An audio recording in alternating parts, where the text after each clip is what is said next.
नमस्ते बच्चों, विज्ञान के सेशन में आप लोगों का स्वागत है। आज विद्यालय की तरफ से मैं रचा सेठ आपकी साइंस की टीचर ये सेशंस ले रही हूँ। बच्चों, आप लोग जैसा जानते हैं, आप देख रहे होंगे, आज से हम लोग एक नया चैप्टर स्टार्ट कर रहे हैं। वो है हम बीमार क्यों होते हैं। बीमारी एक ऐसी चीज है कि शायद हम कोई ऐसा व्यक्ति हमें मिलेगा जो कहेगा मेरे घर में या मेरी जानकारी में कोई ये बीमारी किसी को हुई नहीं है। विभिन्न प्रकार की बीमारियां होती हैं। कोई एक छोटे टाइम के लिए होती हैं कि हमारा हल्का सा खांसी जुकाम हुआ है, हम लोग एक दो दिन में ठीक हो गए हैं। कहीं कहीं कोई बीमारी काफी समय तक चलती है और कहीं कहीं कोई बीमारी एक जानलेवा भी हो जाती है।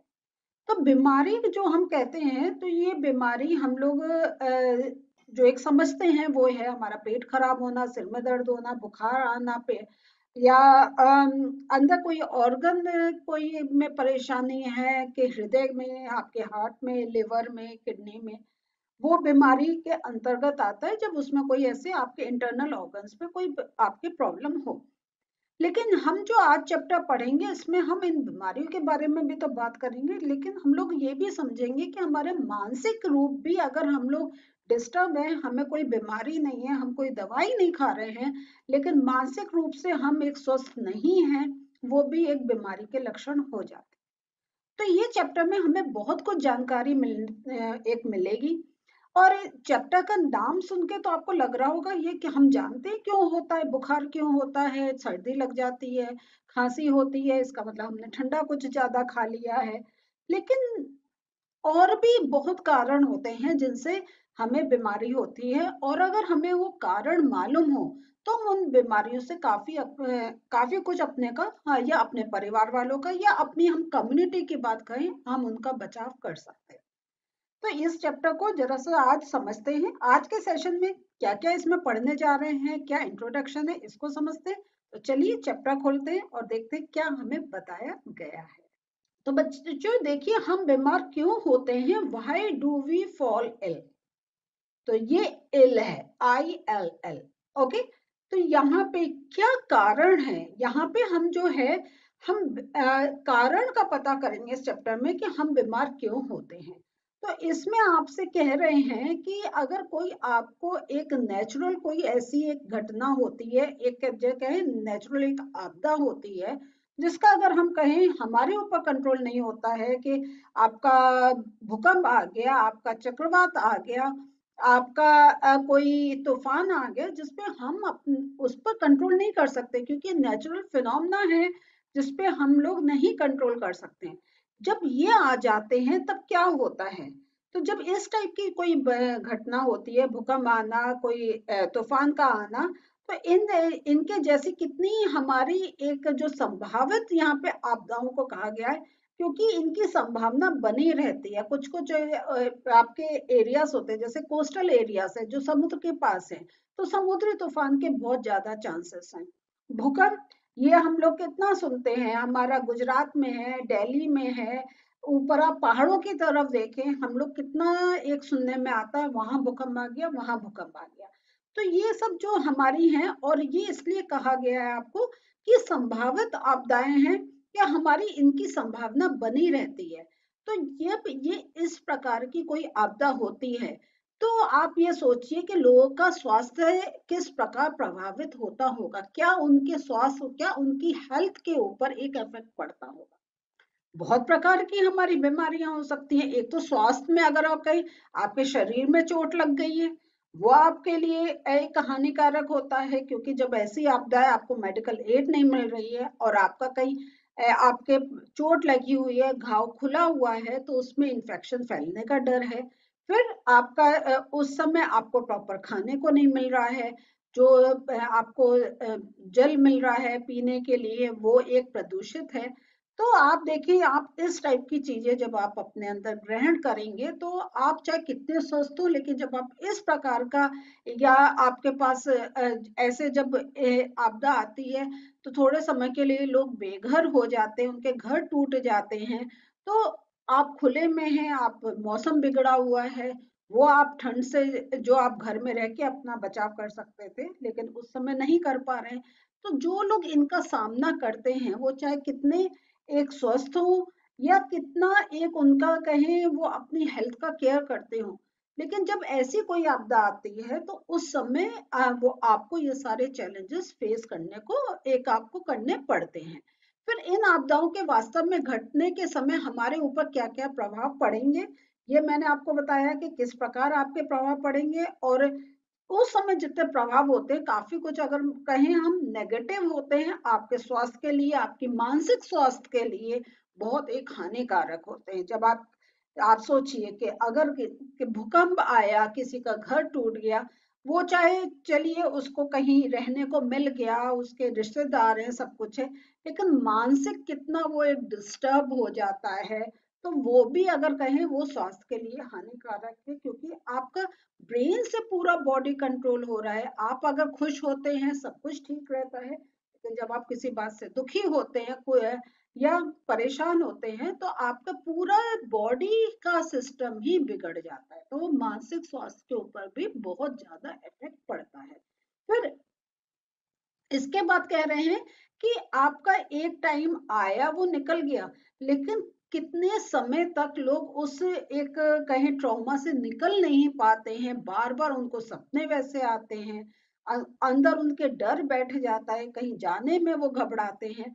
तो चाहे उनके शरीर को कोई हानि नहीं आई हुई हो, लेकिन मानसिक रूप से वो बहुत ज्यादा डिस्टर्ब हो जाते हैं। तो काफी बाद तक भी काफी समय तक उस जो एक उन्होंने ये एक सामना करा है उससे उबरने में उनको एक टाइम लगता है, और वो भी कहें ये भी स्वास्थ्य के लिए हानिकारक हो जाता है।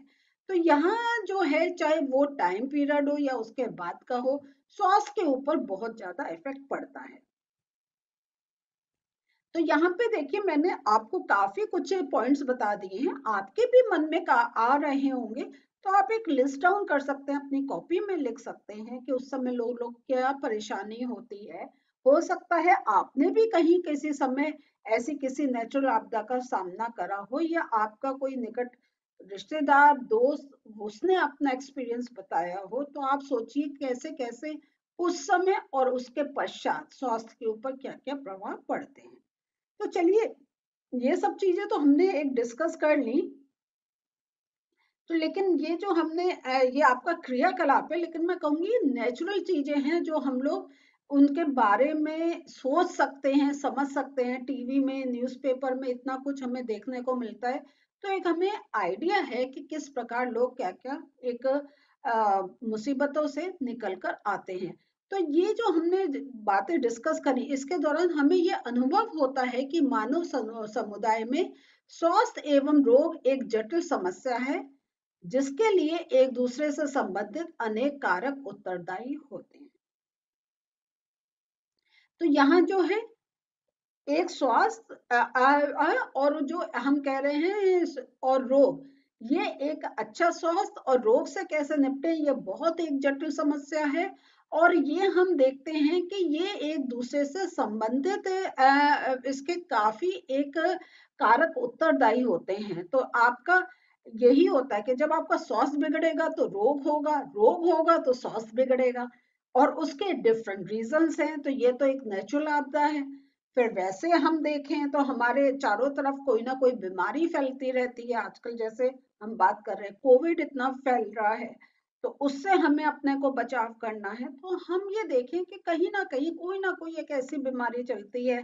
कोई कोई समय आपका जब बारिश का होता है तो डेंगू का अब ज्यादा डर हो गया है।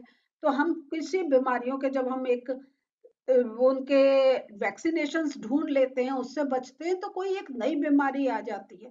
तो ये एक साइकिल चलती रहती है। तो इसमें हम जितना एक सतर्क रहें, हम जो जो अपनी तरफ से प्रिकॉशंस ले सके, हमें उस पर एक हमेशा एक उसको एक वो नहीं करना चाहिए कि हम एक उसमें नेग्लेक्ट करें कि अरे ये सब तो होता रहता है। ऐसा नहीं है।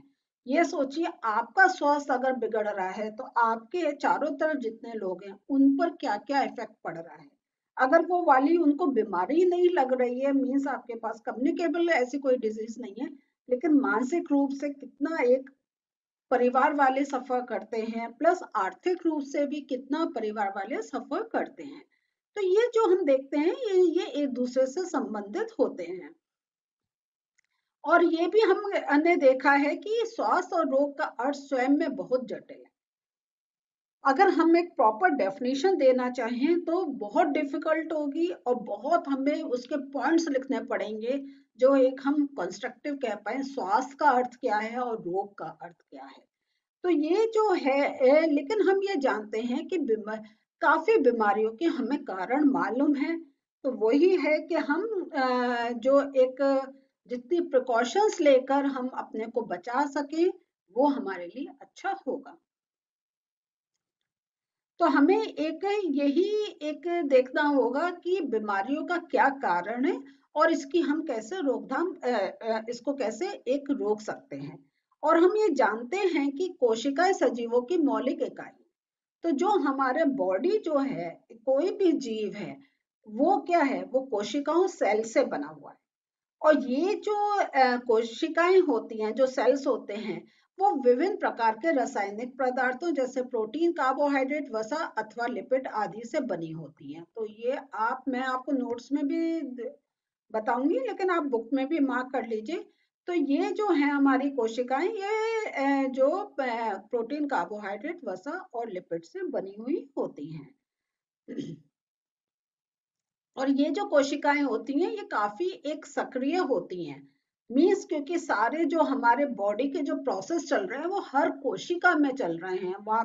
वहाँ जो हमारा जो सेल का आपने स्ट्रक्चर समझा हुआ है कि न्यूक्लियस है उसमें माइटोकॉन्ड्रिया है उसमें गोल्जी बॉडीज हैं।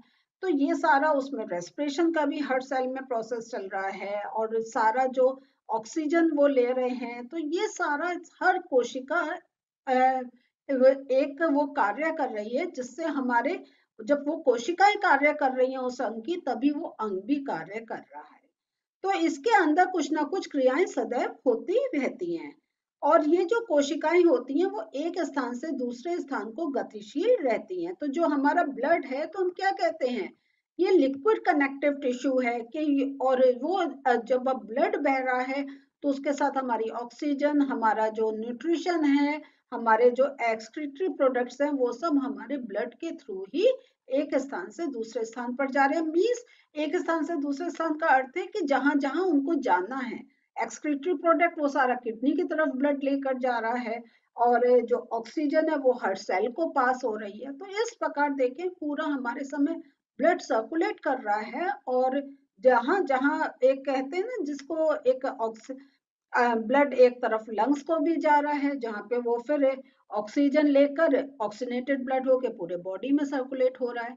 तो यहाँ तक कि जिन कोशिकाओं में गति नहीं होती है उनमें भी कुछ ना कुछ मरम्मत का कार्य चलता रहता है। तो हमारा वियर एंड टीयर बॉडी में चलता रहता है और जो हमारे सेल्स एक बेकार हो जाते हैं तो नए सेल्स बनते हैं और हमारा बॉडी एक प्रॉपर रूप में कार्य करता रहता है।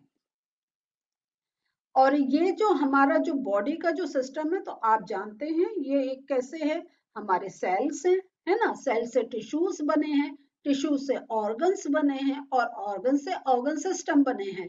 तो यहाँ अगर हम देखें तो मूल इकाई तो सेल ही है। तो नई नई कोशिकाएं हमारी लगातार बनती रहती हैं और हमारे अंगों अथवा ऊतकों में बहुत सी विशेष क्रियाएं होती रहती हैं। तो जैसा मैंने अभी आपको बताया था कि हमारे सेल्स हैं फिर टिश्यूज हैं सेल्स मतलब कोशिका टिश्यूज मीन्स ऊतक फिर हमारे विभिन्न अंग बन रहे हैं।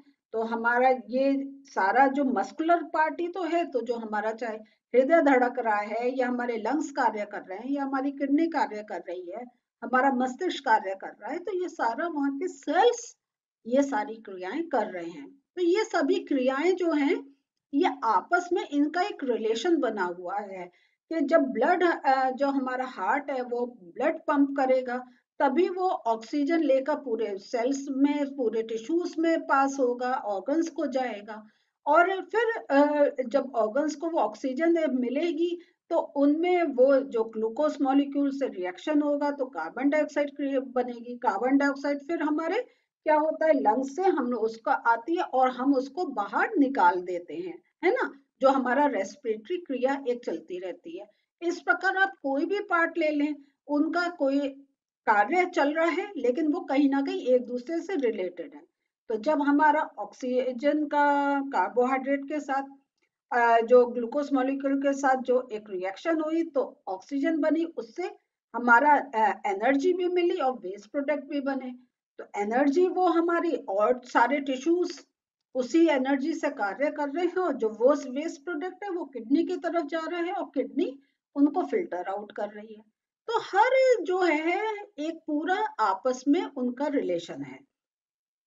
और इस परिस्थिति में मस्तिष्क उसी प्रकार से फिर हम ये देखते हैं कि अब अगर हमारा ये कोई ऑर्गन अगर प्रॉपर कार्य नहीं करे, अगर हमारा बॉडी का जो विषैले पदार्थ हैं वो हमारा किडनी उनको फिल्टर आउट नहीं करे, तो कुछ ना कुछ हमारे ऐसा प्रॉब्लम एक बॉडी में होगी और जो हमारा ब्रेन है वो प्रॉपर कार्य नहीं कर पाएगा।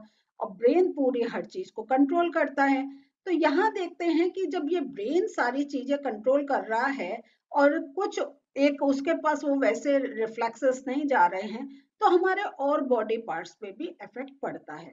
तो ये जो हम देख रहे हैं कि और ये सारी जो हमारी क्रियाएं चल रही हैं, इनके लिए ऊर्जा तथा कच्चे पदार्थों की भी आवश्यकता होती है। तो मेन ये है कि अगर किसी कारण से उनको वो ऊर्जा नहीं मिल पा रही है, वो कच्चे पदार्थ जिनसे उनको एक ऊर्जा क्रिएट करनी है वो नहीं मिल पा रही है, तो कोई ना कोई बीमारी होगी। अगर हम बारह सांस लेने में परेशानी, हम प्रॉपर सांस नहीं ले पा रहे हैं तो ऑक्सीजन नहीं जा रही है, ऑक्सीजन नहीं जा रही है तो हमारे जो बाकी के जो प्रोसेस है वो इफेक्ट पड़ रहे हैं। अगर हमारा भोजन हमने ऐसा लिया कि वो उसमें कुछ ऐसे पदार्थ गए हैं कि जब उनकी अंदर शरीर में क्रियाएं हो रही हैं तो उससे कुछ विषैली चीजें बन रही हैं तो हमारा बॉडी इफेक्ट होगा।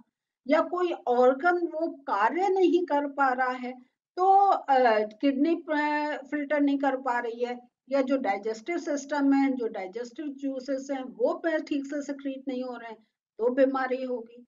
और वो जब कुछ प्रॉब्लम क्रिएट करेंगे तो बाकी ऑर्गन्स पे भी इफेक्ट पड़ेगा। तो अगर हम देखें, हम हर ऑर्गन का एक पार्ट आप सोच लीजिए, अगर इस ऑर्गन को ये चीज नहीं मिली क्या होगा?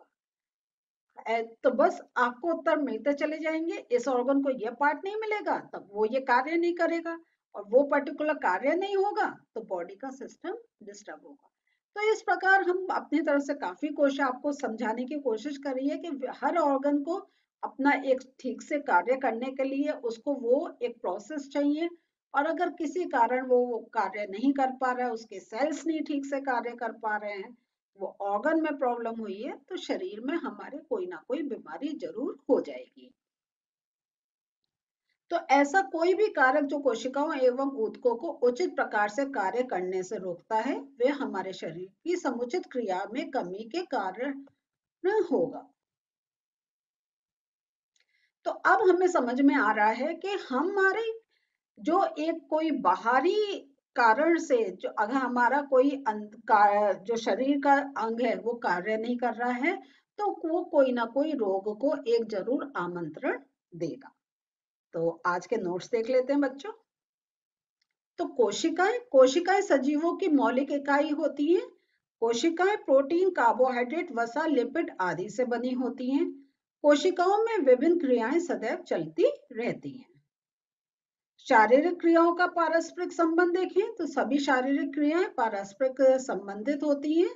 ये देखिए, यदि रक्त में निस्पंदन ना हो तो विषैले पदार्थ हमारे शरीर में एकत्र हो जाएंगे। इस कारण मस्तिष्क जो है उचित प्रकार से कार्य नहीं कर पाएगा। तो ये एक उदाहरण दिया, तो ऐसे आप किसी भी अंग का उदाहरण लेकर सोच सकते हैं कि अगर वो ये ठीक से कार्य नहीं करेगा तो कैसे पूरे जो हमारा शरीर है वो उससे इफेक्ट होगा। ये नहीं है कि वो कार्य नहीं कर रहा है तो बस हम उसको एक देख लें, बाकी पर कोई इफेक्ट नहीं पड़ेगा। तो बच्चों, आज आपको थोड़ा आइडिया मिल गया होगा रोग क्यों होते हैं, अब किस प्रकार के रोग हैं, कैसे उनका समाधान हो सकता है, इन सबको हम जैसे जैसे आगे सेशंस में चलेंगे समझते जाएंगे। मिलते हैं नेक्स्ट सेशन में। बाय।